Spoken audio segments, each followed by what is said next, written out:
Hello friends, good morning. My name is Mayur Parmar. Today I would talk about Stephen Hawking. So please listen to me carefully. Stephen Hawking was born 8th January 1942 in Oxford of London. He was born 300 years after the death of Galileo Galilei. Stephen Hawking completed his undergraduate degree in physics at University College of Oxford and astrophysics in Cambridge University. In 1963, on 21st birthday, Stephen Hawking diagnosed with motor neuron digest. In 1985, Stephen Hawking got pneumonia. He was completely paralyzed. Stephen Hawking crippled by amyotrophic lateral sclerosis. The rest of his life spent in a wheelchair. He began to communicate through electronic voice synthesizer.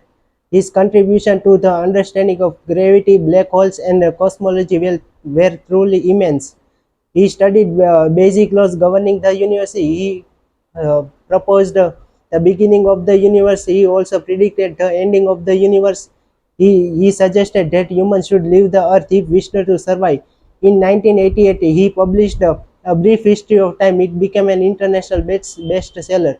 His other important book are include the universe in a nutshell and on the shoulder of giants.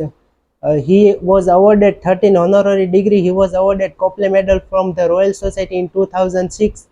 Yeah, the Presidential Medal in Freedom is 2009. The Fundamental Physics Prize is 2013, and many more.